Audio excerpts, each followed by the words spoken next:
Just a quick one before we dive in. I've just opened up 2 brand new ways to work with me. If you're an established beauty professional who's ready to increase your revenue, either in your clinic or by moving into the online mentoring and educational space, you can join me for a 2-month container where we build and validate your first online offer or your next big move.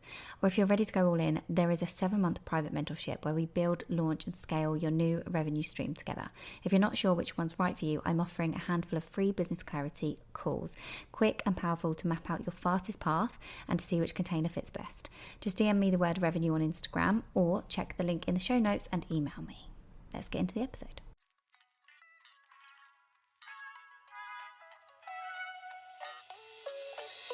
Welcome to the Beauty Build podcast with me, Zara King.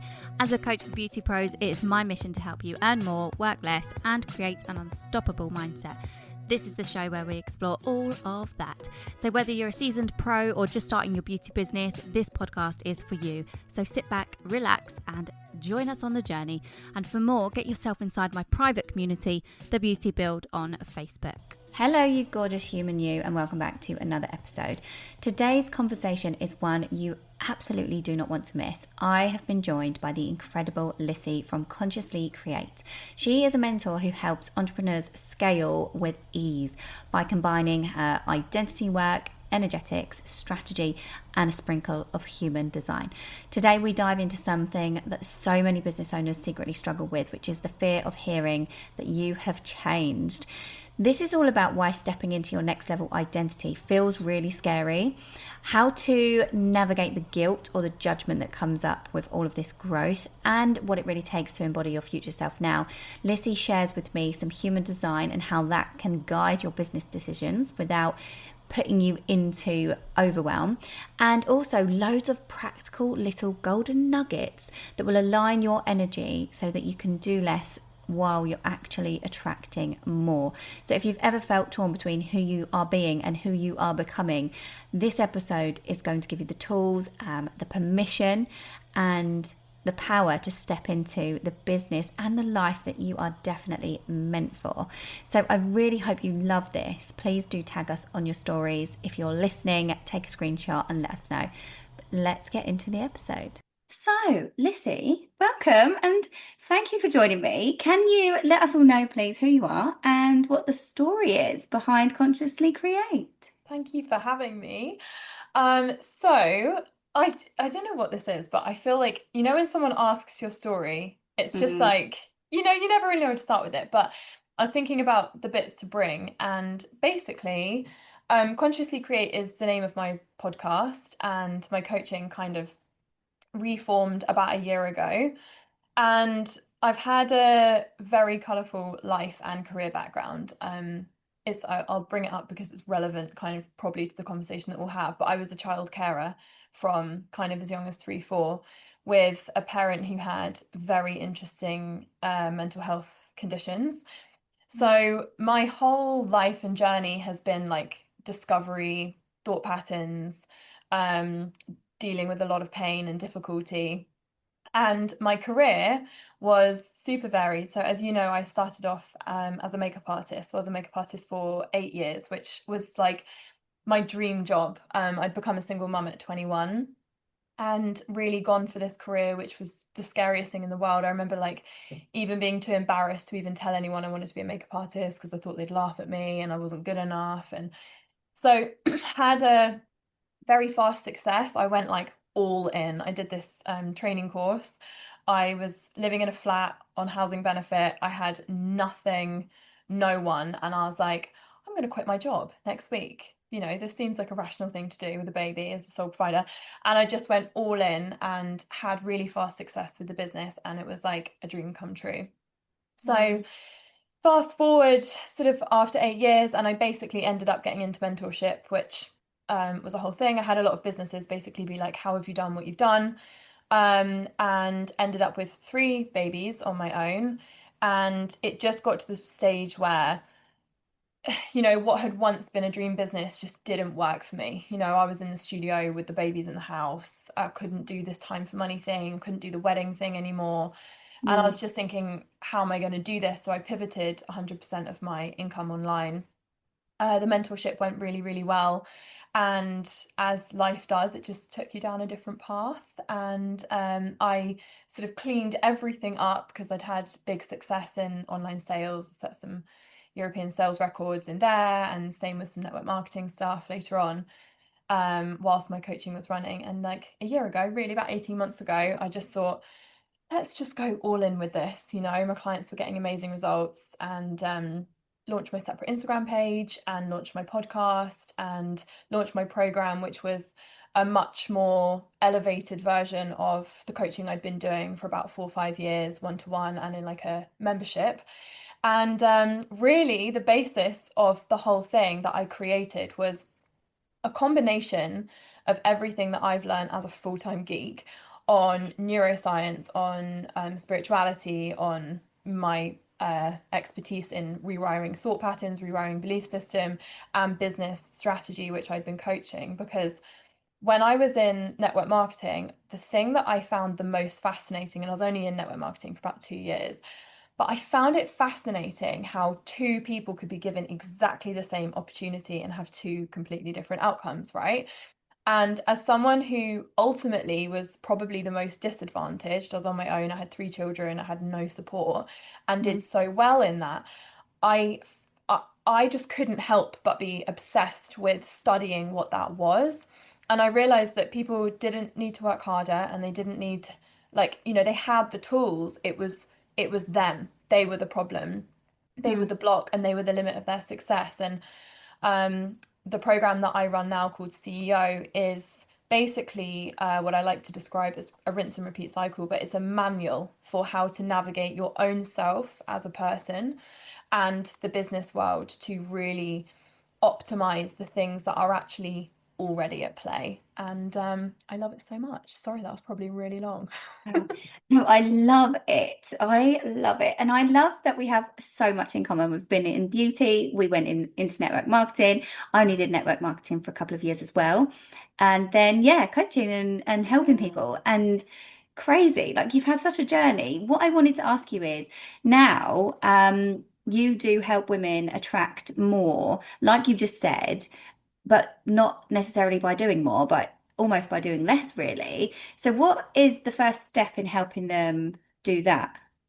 The real first step, and these are women who are usually pretty established, so like a couple of years in or a couple of years into this business, they might have had like bits, like us, like done a bit of network marketing in the past or Yeah. whatever. But they, the first thing is we start with what I call their CEO identity, and that's where everything bases off. And then under that umbrella, really ultimately, I would say is clarity. And you already have an identity at play, and I know we'll probably talk about that lots, which is just Mm, like such a great topic. But underneath identity comes, I like to call it, like, when you really want to shape up and you've got the last half stone to lose, or the last 3 pounds, and they're the hardest ones to lose, right? And it's mm, not that anything is hugely new. It's that everything has to be mastered. And if you don't master it, it doesn't happen. And if you do master it, it does happen. It's kind of like under our identity, our CEO identity lives that. So that's like quality of life, quality of experience is an alignment, are my like biggest brand values and people reaching their potential, because I've had success in a way that was really at the detriment of me, my health, my family.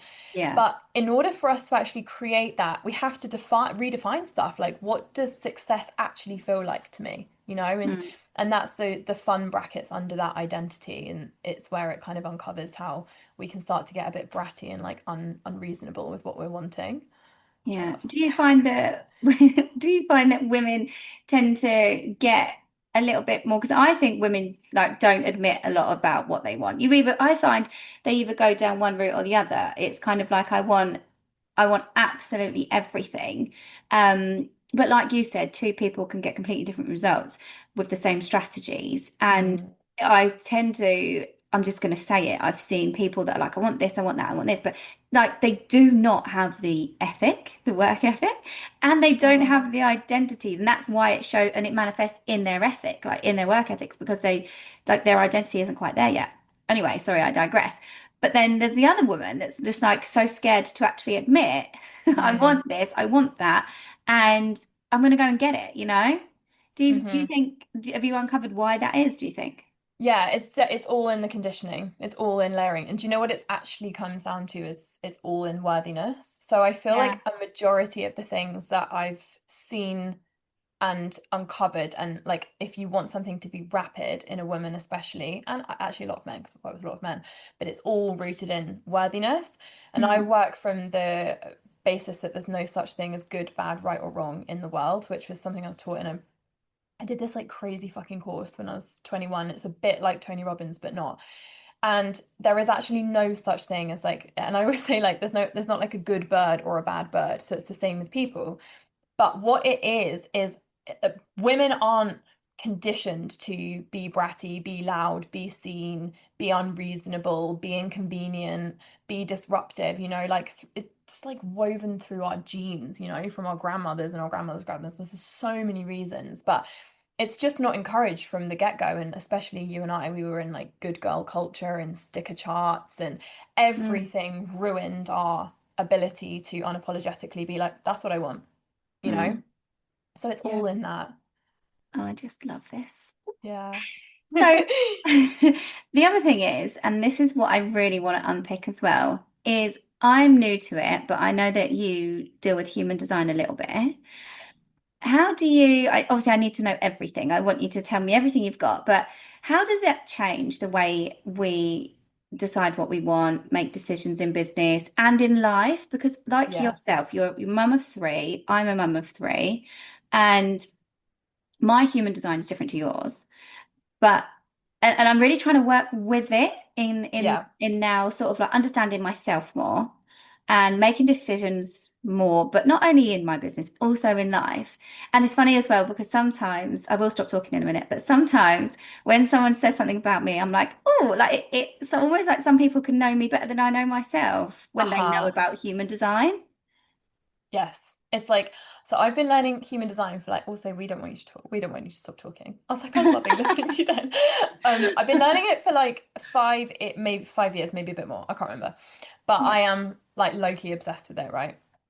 And the thing that fascinated me as a coach was the more I don't class myself as a specialist, but I Mm. know a lot now. And I use it like every hour of the day, pretty much. So, we're pretty up there on the geek scale. But I reckon, especially in like one-to-one clients back in the day, I was like, now I know human design and now I'm working with his or her human design. I think it probably fast-tracked 1 to 2 years of the progression that I could previously get with another client Mm. because the level that it allowed me as a coach to know them and understand them and then vice versa themselves. I reckon it fast tracks about a year to two of coaching, which is insane. But Mm. basically, the reason it sort of works so well is like human design is almost like the raw ingredients that you're born with. So whether you're working in alignment with your design or not, which if you don't know about human design, of course you won't be, but you will be and you won't be in certain different areas, right? Mm. And it's kind of like someone could have like such a spectacular design. Now it's up to them whether they utilize Is that, it? reach the Mm. like it's up to them whether they actually kind of really reach the potential of that. But it's different to personality. And I feel like in layman's terms, if you don't know anything about human design, that's probably the most useful thing to know about it because personality isn't permanent, like the book, personality isn't permanent. Personality is like the literal worst thing that you can base your life, career, marketing, parenting off because personality is just the onion layers that you got given from the parents that you happen to have and the area you happen to live in and the experiences you happen to have at school and stuff. Whereas human design is like more of your advantage because it's like here's what you were actually born with. Maybe you were actually really supposed to be born with like high levels of self-motivation. Whether that's been tapped into or not is one thing. But what it really shows you is it shows what you're working with and it shows what you're working against. So I know like the shadows of my human design, i.e., like the things that you need to watch out for. And because I know them, I'm able to base everything through from like my offer to my working week. Like, okay, I just know that this is not going to necessarily be my thing. So how are we going to maneuver the strategy and my day to day to support my way through it? Does that make sense? It does, yeah. And I'm Yeah. thinking in my mind, there's two things I'm thinking. The first thing is that you can, if you learn this type of thing, you can learn to trust yourself more, Yes. which then in turn raises your identity levels. I feel like it's a domino Yeah. effect. And the other thing that I'm thinking of is the word alignment, Hmm. because I've always said for the last 4 years that my coaching is anchored into alignment with mindset Hmm. work and alignment. And it just goes to show that it is, although there are just different elements, like there are so many more elements Yeah. to this alignment. And it just fascinates me that everybody is, we are different, but when you look at the human design, what they called again, Lissy? Just like a chart. Yeah, Human like human design if chart. and when you Yeah. fall into certain aspects of it, people can be also very similar. And it's just like you said, getting to know your clients, it helps Yeah. that. So if someone was new to human design, just like myself, Yes. and I do work a lot on mindset and I do love a lot of alignment, how could I start using that or learning about that without it being crazy overwhelming for me? Yeah. Uh, you're so right as well, which is probably why you're so like naturally drawn to it because human design is like your ultimate alignment tool. And really similar to what you said, it will up your trust so much because I think probably everyone that's listening to this has done a level of limiting belief work, a level of mindset work. But I feel like there's a you can trust you're like, is this a story or is this just, like Mm, I really just am multifaceted, as a Manny Gen, and I really just am super energetic. Whereas like, sometimes you say things and you're like, is that actually a story that I've just made up and I'm actually working against my nature? And it lets you trust your alignment. So it lets you go deeper with your alignment, it lets you trust it. If you were like brand new, okay, you would top tip, because everyone asks me like, where do I find out? So just Google human design chart and you will need your time of birth. So call your mum or your dad or whatever before you do it. Finding my time of birth was the hardest thing on earth because really? I only have one parent and that's a dad and he does not clock things like I a time see. of birth, right? Mhm. But anyway, we got there. So you'll figure it out there, do a free chart, do not pay for one. And Hmm. then, do you know what is amazing is ChatGPT, okay? And I didn't have this when I first started learning. But you know how chat just is relentless and never tires? And he's like, shall we now turn this into it? Like, don't ask Mm, him intricate questions because it will overwhelm. But in the simplest of terms, you're gonna see a really funny picture. Just start by learning the picture, basically. There's like different words and arrows and stuff. Don't worry about that to begin with. Do like a year of just knowing the picture. mm, And I'm trying to think off the top of my head, but there's like 5 categories, a bit like astrology, like X amount of different types. So you'll be a certain type, which will be a generator, a manifesting generator, a projector, a manifester, or a reflector. Reflectors are super rare. I'm sure I've not missed out a sign there, a type. And then you're going to have your own particular colored in sections and open sections. And your colored in sections are like your natural gifts. And your mm. open sections are the lessons that you're here to learn in this lifetime, and they're going to show up as your shadows, right? Okay. So all I would then say to chat is like, hi chat, I want like the most basic support with my human design. I am and then enter the type that you are. Hmm. And I have X, Y, and Z defined. And just come to him with questions. So example be like, something that I personally struggle with is hitting the ground running on a Monday morning in my business. What's one simple thing or question or prompt that I could ask myself that would support me to get going? And just let him give you the tools as opposed to giving you like information upon information. Does that make sense? Is that helpful? Yeah, it does. Yeah. I like the way you said that as well. So getting him to actually be like, what's one way to use it to like support? Yes. I love that. Oh, this Yeah, is and like so much. start to get curious as well. Like, what are the things that I'm actually kind of struggling with on a weekly basis, you know?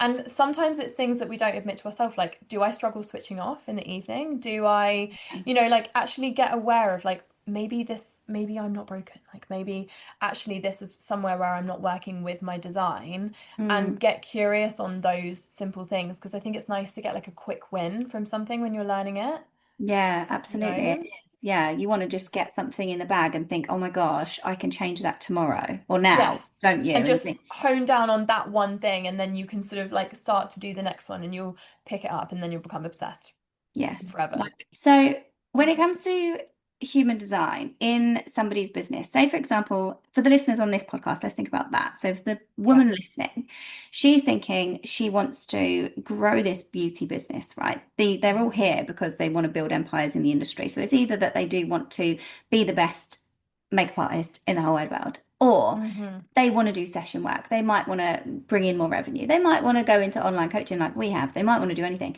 So if their business is, I suppose, established, let's talk about established businesses, shall we? If somebody has an established business, but they're thinking they want to go to the next level, they love the sound of what you do, like they want more, but they want to do less. This is great. Yeah. What would their human design really, are there areas of their business that you think their human design would really help them push forward? I actually think with this, the type, so before you've looked at the coloured in bits, the Yeah. type is like literal make or break in terms of them actually making a huge mistake. So Okay. yes, I love to focus on optimizing, but actually I think this is really helpful to answer like in the other way of like the mistakes to avoid. Love So that. some designs are like born Duracell bunnies, yours and mine. Okay. Mhm. And some literally do not have an energy channel, which can be confronting to hear if you're one of those, but they're actually geniuses. So like we're Mhm. Duracell bunnies, but they get the genius title. Like we're all geniuses in our own way.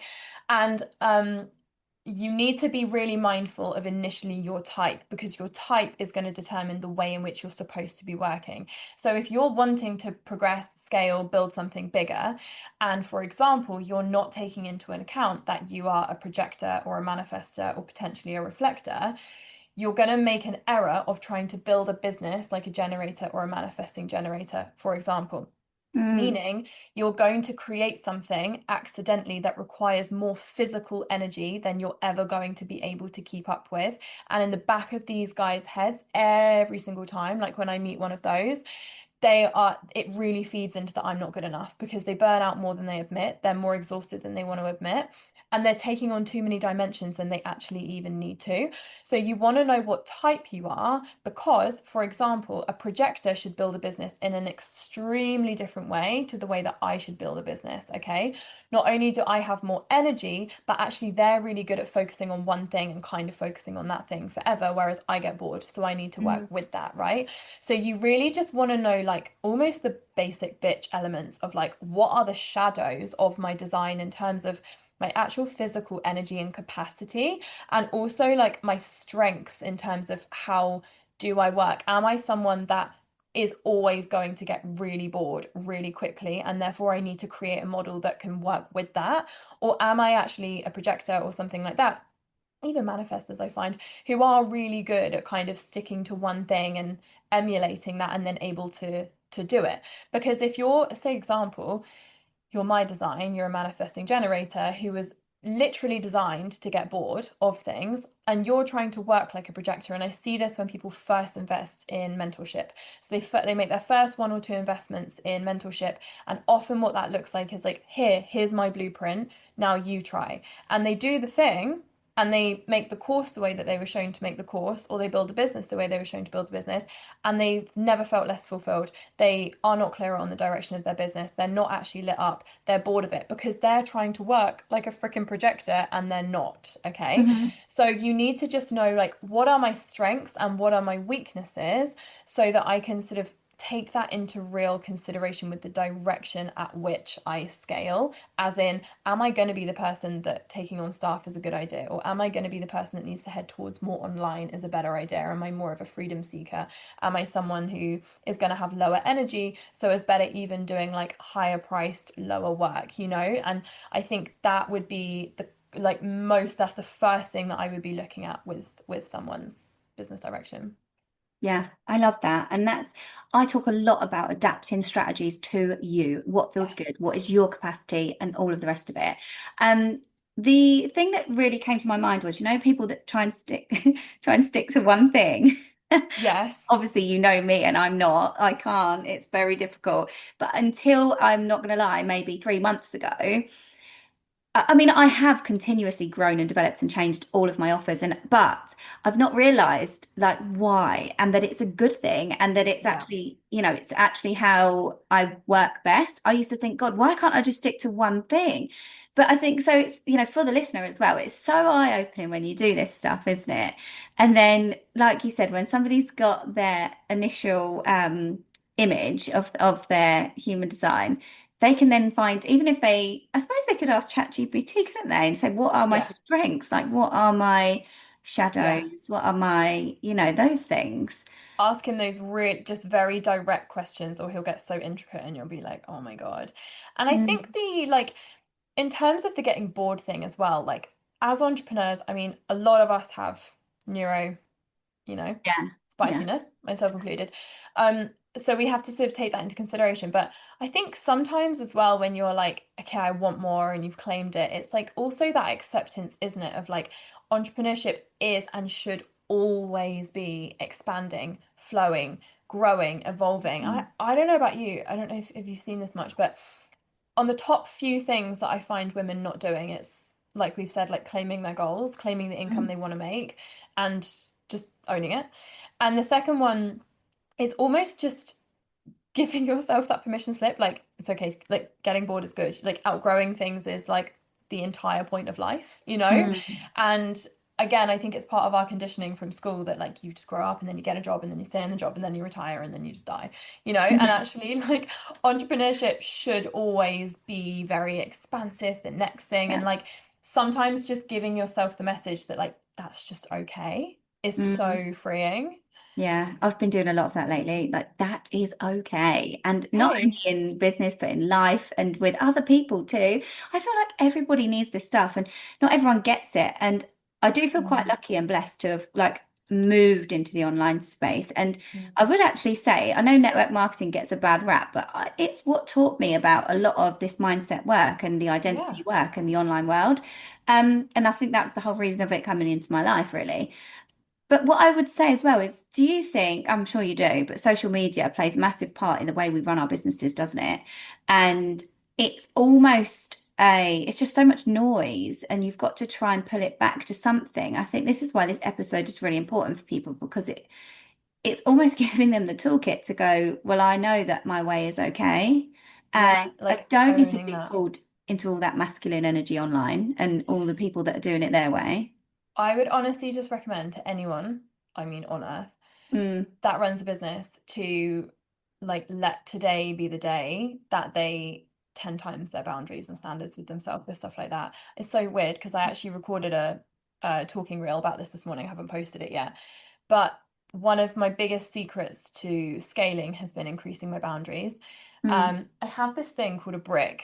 Like if you know, you know. It's amazing. You can just Google like brick for phone and it shuts down my phone. So I have like a schedule on it. It's more than an app. You know, you can get apps that like shut down your apps. It is more than that. You have to like go to the thing and turn it on.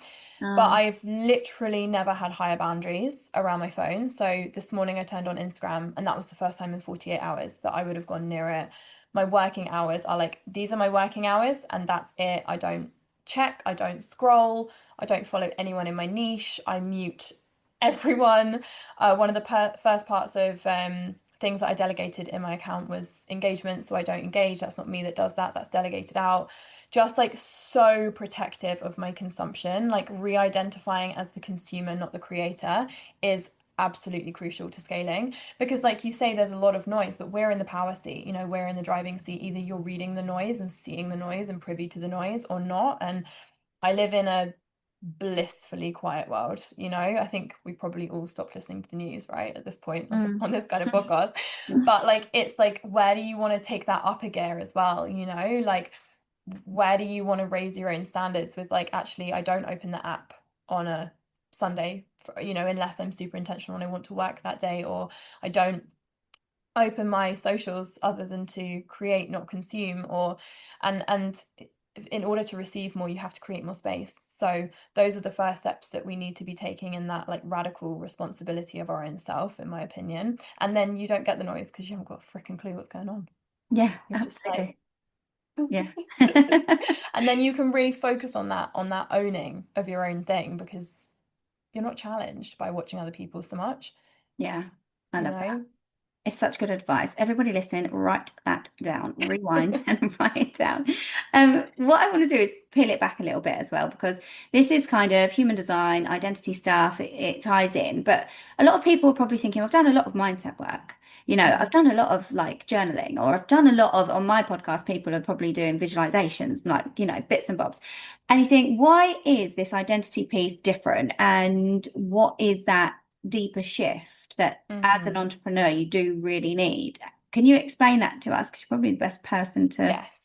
I answer. can do this from like complete first-hand experience because when I went into coaching, I was 50% mindset, 50% strategy. Mm, And I had to eat like not even a slice, like a whole ass humble pie to get where I was now because I was one-to-one coaching someone who went from 100 grand a month to 200 grand a month, and I was not earning that kind of money.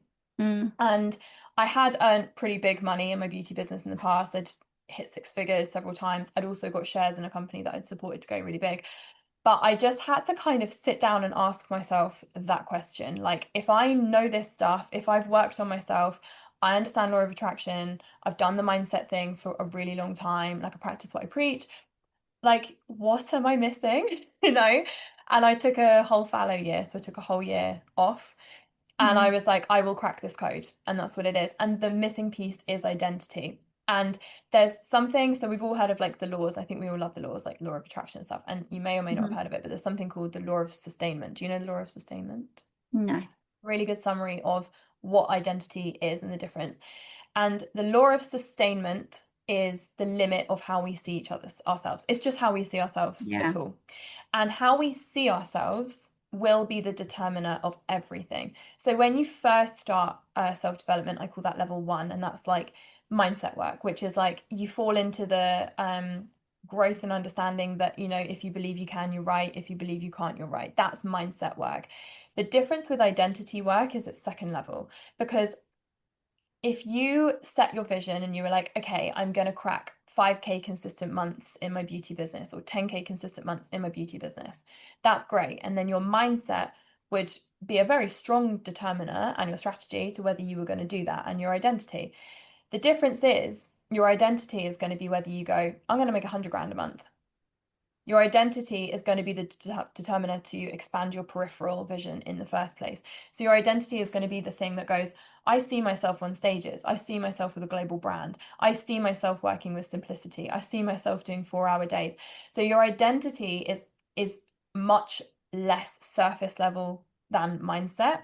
Mm, Um, and it's all in the tightening of the work that you've already done, but you really do need to access identity. Like you can't really do second level work with someone if they've not done first level work. So I think mm, that gives a huge credit to the work that all of us have done on ourselves to get to that point. But it's not just going to determine whether you achieve your goals, it's going to determine the goals that you do in the first place. Like when if I give an example, Jennifer Aniston, right? Iconic. Yeah, we yeah. love Jenny. Mhm. So if you think about how you see Jennifer Aniston, think about how you'd describe her. Give some words that you'd describe her. Beautiful, natural. Um, I think Hmm. she looks fun. I'm thinking about Rachel as well and Friends. Love. Just Same person, right? I think natural, beautiful, Hmm. maybe kind of caring, giving. Like she seems like she's that type of thing, I would say. The And then nice, if you the nice girl almost. She is the nice girl. And then Yeah. if you think about her power pieces as well. So now we're going to go the next layer under that, right, in the onion. And it's like if I gave you the sentence like she's the kind of woman who, give me one of those. She's in terms of her power and her career and her success, you maybe would say something like she's the kind of woman who, Oh, and absolutely. She's the type of woman yeah, that everything she touches does well, I would say. yeah, she's the kind of woman who would land a huge movie. She's the kind of woman who would nail something if she had to do it on the spot. And I think that's a really cool thing is if you look at Jennifer Aniston, you describe her, you start to get under that layer and you're like, well, she just is. She just is the kind of woman that would own a mansion in LA. And Yeah. she just is the kind of woman who would probably be really kind if I met her, even though she's got crazy success. And she just Mm, is the kind of woman that would go for X, Y, and Z dreams. And if you feel in your body how powerful you feel when you think about her as an example, it's like a big expansive feeling in your body, right? It's like, oh, she's whew. So then look at yourself on like a bird's eye view, and you think loads of wonderful things about yourself, especially if you've been doing mindset work and you're like, maybe you'd say something like, you describe yourself with some adjectives, I'm a bit this, that, and the other, but you'd say, I'm the kind of woman who knows if I put my mind to it, I can achieve it. I'm the kind of woman who trusts in my messy action. I'm the kind of woman who would prefer to go for it than fail. But then you also want to look at the things that you're not actually telling yourself on a daily basis. And that's where you're going to start seeing the limits of your identity. Like, I'm just not the kind of woman who's good at marketing. I'm just not really the Mm. kind of woman who loves to sell. I'm just not really the kind of woman who. And these are when you start to see, like, wow, there's a real difference between my mindset and the literal woman that I'm seeing myself as. And you're a car, you're driving yourself as a car every day. And we actually need to pause and see this, because it's like your own smell. You can't smell it. You don't even realize that you're doing this in the first place, but you'll know your identity because your bank account and business will reflect the limit of your identity. Mm. And so many people can say, I'm doing all the things. I think I'm there. I think I'm there. And there's always this like little piece. It's like there has to be doubt somewhere. That's that Yes. word, isn't it? Doubt. There's got to be, because if your outward world is not reflecting this inner world that you think you have created, Yeah. there is Yeah. still a missing piece, I believe. So much. Um, okay. I love Yeah. that. Oh, But I could just have you on here all day talking to you and picking your brains. Um, let's talk about when people say, I'm worried about being that woman. I am the mm, type of woman that wants to go for it, but keyword wants to.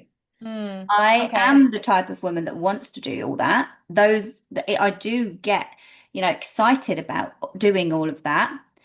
But for example, it might be I'm actually afraid of doing it because, one of the most common things is that people will tell me you've changed, for example. Mm. Um, what would you say to someone that feels like they want to step into that next level, they want to do that work, but they've just got that fear?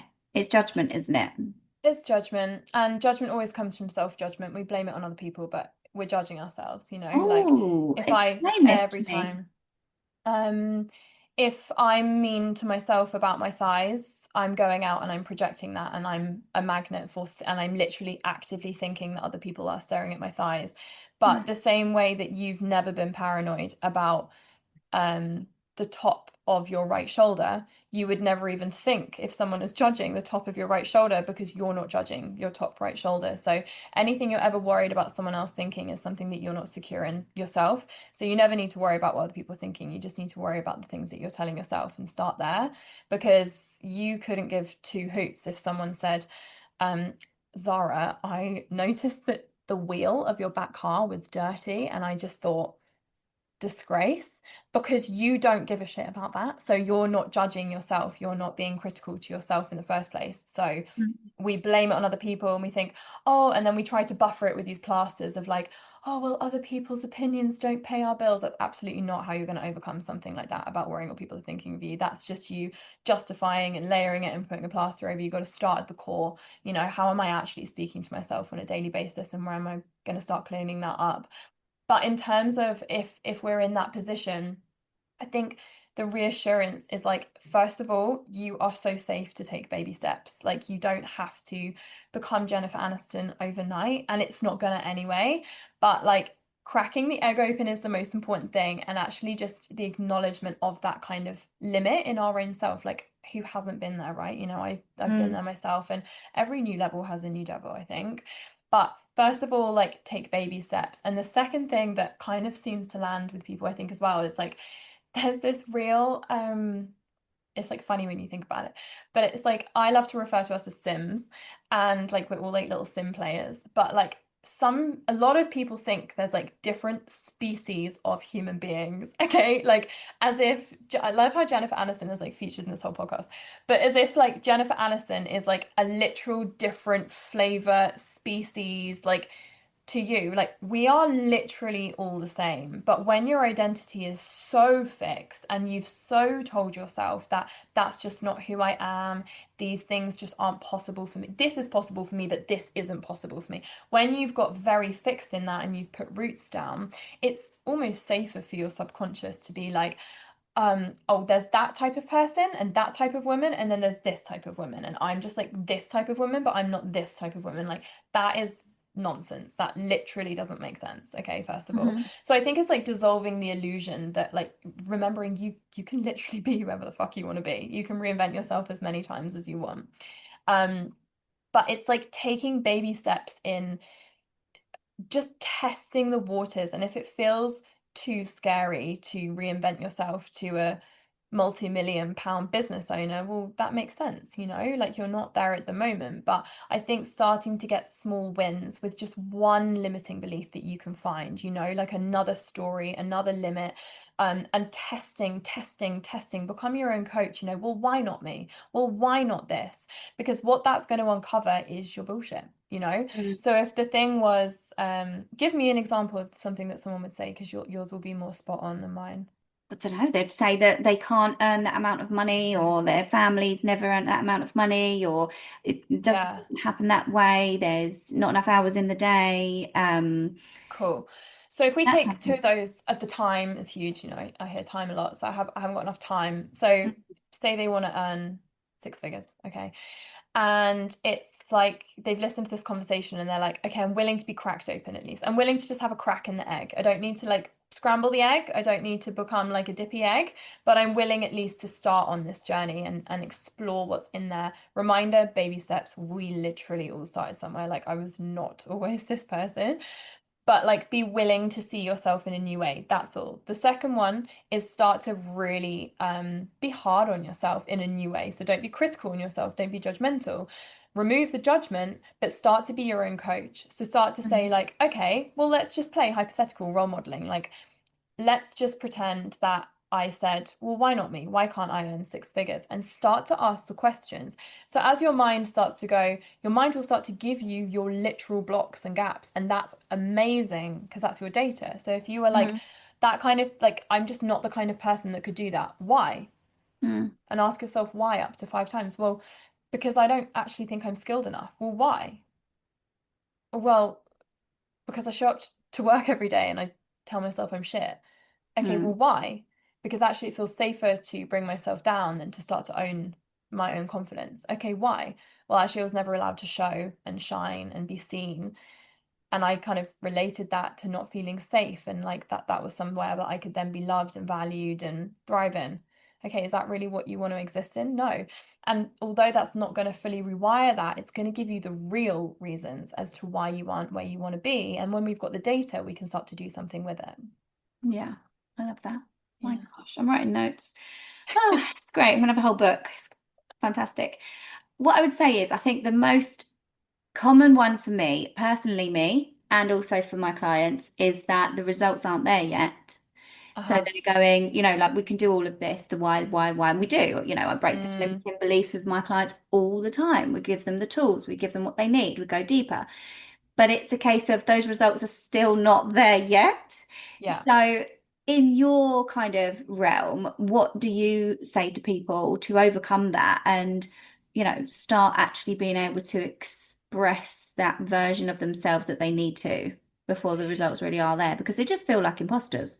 I genuinely do not believe that we've done the process properly if they haven't found the answer that's then changed the result. So if someone's doing that work and the Yeah. physical financial result hasn't changed, it's just proof to me that we just need to go to like we just need to ask why two more times, Keep going. basically, Yeah, and yeah. resolve. So I would say first of all, like that's quite reassuring because it's like I'm on the right path. I just need to dig deeper. Mm, And the other piece is borrow other people's evidence is so powerful for us, right? Like there's a reason that other people went first. There's a reason that other women moved bolder than us. There's a reason, so really living in that, like, okay, if she can, I can. But ultimately, beyond that point, we just have a strategic problem. That's all it is, which is why all of these pieces are so important. Like, if someone, I like to call it like the woo with the do, but if someone just taught woo, then you're really not going to get very far, which I've seen people come from like energetic containers whose confidence is very low because it's like they've done like very deep energetic work that I don't do and wouldn't claim to be a specialist in, which has been wonderful, but then they've not had a different strategic result. And then vice versa, you know, I get more women come from very strategic containers that have done like mindset and strategy, and then be like, why am I so dysregulated, or I still don't feel fulfilled, or I just still don't feel clear, or I feel more overwhelmed than ever.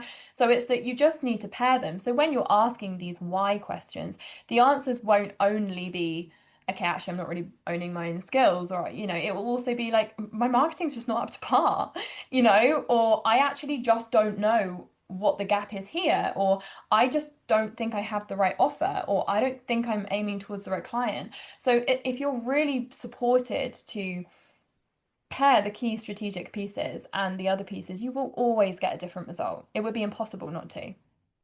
That's led me really nicely on, because I was going to say, how do you merge the two, the strategy and everything? Because we are in the same boat with that. I am Yes. on 100% the same page as you. I cannot teach the woo and not the do, and vice versa. I have to have the mindset and everything else. Um, so how do you merge, you know, the two? Or maybe not going into how you do it, but what would you say to the listener? The first step Yeah. of actually merging it is, aside from you saying that those questions that you ask yourself, you might get the question, like the answer might be related to strategy. Yeah. I love to see it like you like open the door. Well, personally, I probably same as you. I open the door with identity. So like Yeah. identity is the key and it's the thing that opens me through.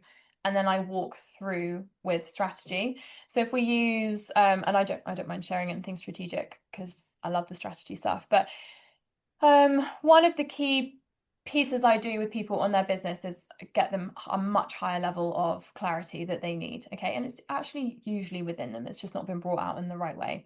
So Mm, let's say a part of that always is they've outgrown their client. I would say 90+% of people that are listening to this, especially if you're online, have outgrown their client and not admitted it to themselves.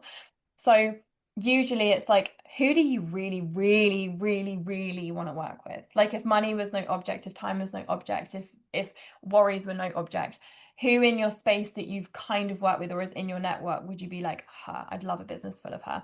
So if we look at our sort of core strategic components that you need in order for your personal brand to be as lucrative as possible and therefore in the most alignment, you know, and with clients that you're obsessed with, you want to be looking at things like that, is like a high level of understanding of who you're actually positioned to be speaking to and how to speak to that person. So not just like great messaging, share value, share results. It's more than that. You know, it's deeper than that. It's what I call their highest paid problems. So the way that I would pair those pieces together, like we've just given the example of the dream client, is said client comes to me, I already know that we need to tighten them up with their client before we've started working together. So yes, I have like a dream client document, you know, that I'll be like, fill this out. I don't work with the ideal client, I work with the dream client. You get the concept. yeah. But the way that I would pair those together is if her name is Lucy, the client of mine, I would be like, now, Lucy's working with client A, but Lucy secretly wants to aim towards client B. Like, that's the client that sets her pants on fire. That's the client that shows up and does the work, books the treatment, pays, you know, like before they've come, whatever the thing is. Okay. Now, Hmm. it's not as simple as me just highlighting that to Lucy, because if it was that obvious, Lucy would just be aiming for the higher client, right? All of us would be dreaming bigger, aiming bigger. The problem is her identity, because she Hmm. doesn't think she's good enough. She doesn't think she's experienced enough. She doesn't think she's good enough. She doesn't think her results are hard enough. Someone once came into her space and got a terrible result, terrible treatment, didn't, you know, and she's using that as evidence as, oh, I can't really claim these big ass results and run with it. And like it's knocked her. So the Yeah. first piece is like, let's get you quickly to be like, I'm actually the shit, Hmm. without an external result or another client review or something to validate you. Actually, let's start for you to be like, wow, I am. Like, I've owned my zone of genius and I really know who I am. And I'm seeing myself and my gifts in a new light. So then she naturally is able to lean into the strategic work that we do. And she's like, well, obviously, I want to work with client B. And it just flows out of her. Because then Hmm. not only do we have clarity on the client, but when she's recording a reel to talk to her or designing a treatment menu to talk to her or something, she's owning it. And that's the difference between someone walking into a networking room and being like, hi, I'm Zara, and this is who I am, and this is what I do, versus like doing the thing, doing the strategic thing with a great mindset, but underneath having that imposter syndrome or cringing or being a bit like, I'm just still wavering a little bit, or I'm a little bit unapologetic to claim like my biggest result. That's how they really work together.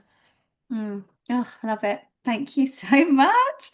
Okay, perfect. So, everybody listening, write that down as well.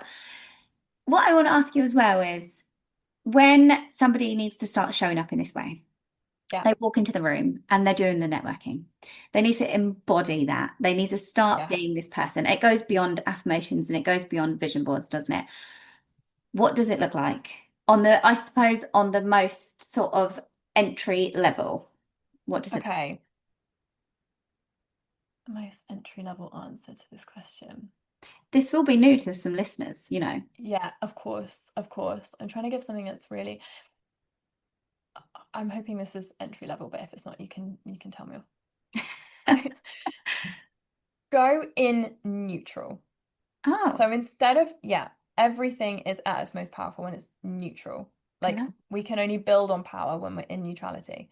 So if you were, let's use the networking thing as the example, it's a nice example. You're going into a networking event and you're like, listen to this podcast. I'm going to be that bitch. I'm going to own this. I get it. La la la. And I know that I need to kind of start to learn to show up and embody this person. I'm going to tell you that it's all in the feeling, but that's not going to be possible until you're neutral. So just be neutral. Try not to, because if you aren't neutral, you're making yourself bad and wrong. Yeah, if you're not walking into that room unbothered, like you walked into your kitchen this morning unbothered, you were neutral. Yeah. So just pull away the negatives that you're putting in. So be like, for today, we're just not going to do the whole I'm not good enough, I don't like my teeth, I'm worried what I'm wearing, I don't like my voice. Like just pause that for a minute and just go in there neutral. And when you do have maybe an affirmation that hits or this slight foggy vision of, okay, maybe this is my CEO identity, maybe this is the woman that I really was born to be and I want to, you need to feel it in your body. Mm, So just walk in there and maybe that's one affirmation, maybe it's listening to Cardi B, maybe it's Beyonce, like it doesn't matter what it is, but just learn that you can start to stimulate these higher level feelings in your body yourself. You don't need to walk into that networking event and smash it and make a new connection and land a job. And you don't need to do that to feel powerful. You can actually access the feeling of power before you've gone in. And the more you can just come into neutrality, stop being mean to yourself ultimately, okay? Give that a break for a minute and be like, when do I feel at my baddest? Like, what am I wearing? What am I saying? How am I holding myself? What am I telling myself? And do support yourself with this external stuff. But ultimately locking into a feeling in the past when you have felt quite good about yourself and you have felt quite confident, or using evidence in the past when actually a client has given you a really nice review. Like, start to learn how you can stimulate those feelings in your body, because the opposites of those, when you've got the imposter syndrome or you're feeling underconfident or anxious or whatever it is, you're still stimulating those feelings. And people think that feelings are stimulated from the outside. So they think, oh, I'm mm, anxious because of the networking event, or I'm feeling imposter syndrome because of the networking event. But that's impossible. You're feeling that feeling because of the things that you're telling yourself about that event. So if you just start to change the story slightly, and sometimes, like you say, if this is brand new information to someone, I imagine that would have been a lot for me years ago, is mm, don't try and aim so high. Like, don't try and be like, I either need to be the baddest bitch ever or nothing at all. Start to learn to just creep yourself up there. How can I just feel a bit easier about this? What can I tell myself? Can I walk in there going, do you know what?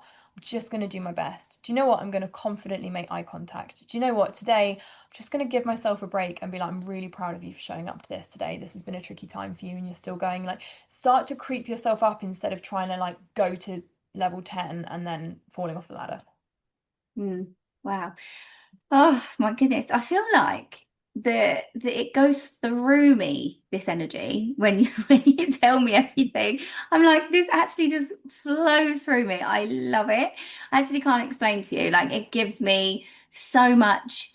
just love for this topic. Like, I love it so much. I can't thank you enough for coming onto the podcast and talking about it. And I do feel like we could get deep on certain things, like one or two things, couldn't we?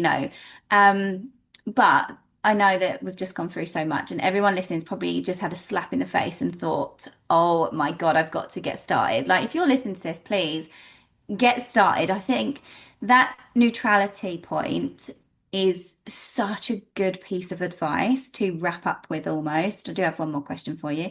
But that I love it. I honestly really love it because I can position myself there from the part. I can see it, I Mm. can imagine those times when I've had to do that. And I just really think that is such a key piece of advice that would help anyone. Thank you. Um, So welcome. before we finish, I do always like to finish this podcast on a really light note. I told you before that I think when people listen to podcasts, they think like people are famous and like these are like Jennifer Aniston's, that they think Yeah. just untouchable Yeah. people and creatures. So I like to bring it back to that, we are all just human, and it's quite normal for us to just still feel those feelings and be those people. So do you have any stories that you could tell us to finish up with that will make a listener realize that you're just a human being? It Oh my might be something goodness. that makes you laugh or cringe. Got anything? I have like 4 million stories where like if Yes. you were my best friend, you would see me in the least Jennifer Aniston light of all time. I don't have anything that I could think that's like particularly hilarious, but like I hadn't public spoken at all. Like my biggest fear was public speaking, and the first time I ever did like anything, and it was a room of like 100 people or something, Mm. was maybe 3 years ago max, And I was on like honestly, one of those things that you're like, I am so grateful that there is no video evidence of that scenario. Like I'd been asked to do this like mini section by my upline in network marketing, and I just did not get the memo. He was like, just bring like a nice picture and just do like a little intro to yourself. Like now, if I did that, I'd be like, okay, cool, I can do that. I put like a baby picture up of there, went up and was like, hi, I'm Liz. And and you're like red and you're sweating and you feel horrendous. Like I have literally done everything from that through to like, I mean, if you listen to my podcast, it's like raw and ready. Like I had a mouse run through my episode like a couple of months ago, and the kids are coming in while you're doing it, or you're choking on your words, Did or you I've just done say a a mouse? mouse. My house is so haunted and ridden with mice. I live in Oscar Wilde's old house, and it is Yeah. like there's like a poltergeist in the upstairs, and that like I was recording a podcast and I was actually doing it in my bedroom. Like we had this mouse problem for ages, but it was downstairs. So I was like, it's cool, the mouse man's come, like it's not that big a deal. And I just like locked eye contact with a mouse in my ensuite, and I was like, I am never gonna sleep again. And like how hard it is to keep your train of thought when you're doing a podcast anyway.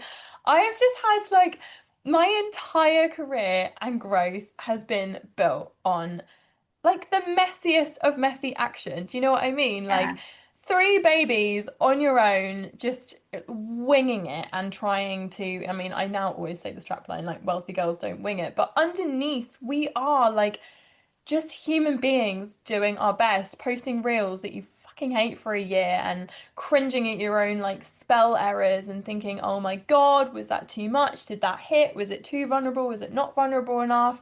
Am I gonna Hmm. look crazy for doing this thing? Like, I've had every human emotion and human experience, and everything going through like heartbreak when I did my biggest launch, and just, everything that you've gone through. And I love that you ask it, because I mean, I don't have anything particularly significant I can think of, just like a whole freaking lifetime of it, where Yeah. it's like all of us are just doing our best. And like my favorite phrase is show up and play to win. One of my best friends, Luke, and I always say this, and it's like, it's not about the winning, it's just show up and play to win. Like you're gonna pop your clogs one day and you'll be like, I'm really glad that I went for it, and I didn't care that I recorded the reel when I was sweaty from the gym, or I didn't edit a like stupid stutter out, or like you just won't care. Mm. You'll care that you didn't do the thing, and it really is just a brick building of messy action. It really is.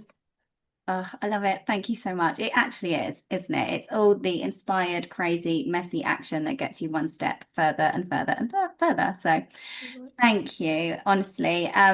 Is there anything you want to talk about before I quickly close off and say goodbye to our listeners? I don't think so. I'm so grateful to have been here. If anyone's enjoyed me rabbiting on, my podcast would be a good place to find that, if they want to understand that. And that's I'm just grateful to have been here. I think you're amazing. I love what you do. You're the best interviewer ever, which we spoke about, and I was like, this is a whole flex that you need to own, like big time. Thank you. Underrated skill for sure. Thank you so much. I'm going to pop all of your details into the description anyway. So if anyone is listening and wants to find the beautiful Lissy, which I know you will, I will put all your links down below into Instagram and to the podcast and everything. But yeah, thank you everyone for listening, and I will see you on the next one. Thank you so much for tuning in. I hope you enjoyed today's episode and gained valuable insights that will help you in your beauty business and life. If you did, please take a screenshot and tag me in your stories. If you've got any questions or comments, please feel free to reach out to me on any of my socials. The links are always in the descriptions. And don't forget to subscribe to the podcast and leave us a review. Your feedback helps us improve and bring you more and more great content.